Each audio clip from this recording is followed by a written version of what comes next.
سلام، خوش اومدین. امروز قراره که پسوند مفعول ساز را رو یاد بگیریم. یعنی را بعد از هر کلمه بیاد اون کلمه مفعول محسوب میشه. خب ما قبلا یاد گرفتیم که 8 حرف صدادار داریم که 4 تاش اونلوهای دار هستن. کدومن؟ همین حرفای قرمز رنگی که روی تصویر میبینید. اینا میتونن پشت یک کلمه بیان و بس اون کلمه یک مفعول بسازن. شما خیلی راحت میتونید از اینا استفاده بکنید. اگر قبل از این که بخواید استفاده کنید درس اول در مورد هماهنگی اصوات رو یاد گرفته باشید و بدونید که هر کدوم از این حرف ها رو باید پشت کدوم کلمه بیارید. حالا بیایم اینجا یاد بگیریم که کجا باید چه حرفی رو استفاده بکنیم. توی جمله بهتون میگم arabamı yıkadım. arabamı yıkadım یعنی ماشینم رو شستم. دقت بکنید آرابام حرف آخر صدادارش آ هست. بنابراین ما طبق اون قاعده‌ای که یاد گرفتیم باید برای را گفتن ا بیاریم. پس میشه arabamı، نمیشه arabama، نمیشه arabamı. okulu bana göster. okulu، نمیگم okula، نمیگم okule. چرا؟ چون میخوام بگم مدرسه را به من نشان بده. را برای اوکول چی هست؟ با توجه به اینکه حرف آخر صدادار اوکول او هست باید من هم او بیارم. همینطور در جمله تلفنو ور، تلفنو ور، تلفن رو بده. ببینید حرف آخر صدادار او هست، بنابراین من باید از بین این 4 حرف صدادار باید او رو بیارم برای تلفن. بعدی اوی بولدوم. اوی ای آوردم به خاطر اینکه حرف آخر صدادار ا هست. همینطور در جمله سنی سویروم حرف آخر صدادار ا هست، پس من باید ای بیارم. و بابامı seviyorum، بابامı.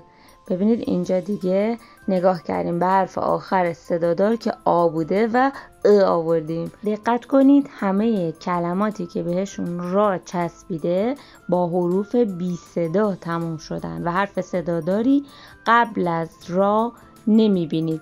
حالا اگر کلمه ما با حروف صدادار ختم بشه چه فرمولی خواهیم داشت؟ بیا تو اسلاید بعدی یک نکته هم در مورد این حروف به شما بگم.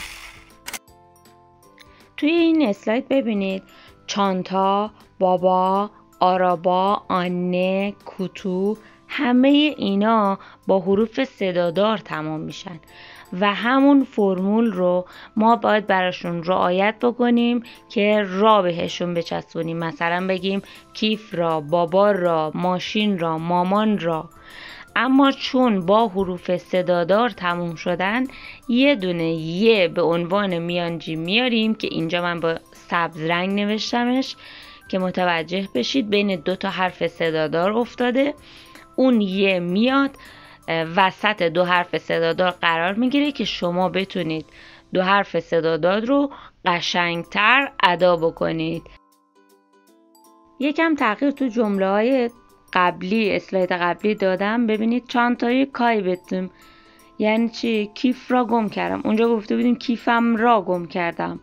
تغییراتشو با عقب و جلو کردن ویدیو میتونید قشنگ ببینید که چرا اون یه اومده وسط 2 حرف صدادار.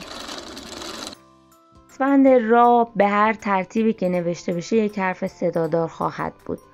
بنابراین اگر بعد از که بیاد و قبل از که یک حرف صدادار دیگه باشه اون که تبدیل به یوموشاگه میشه.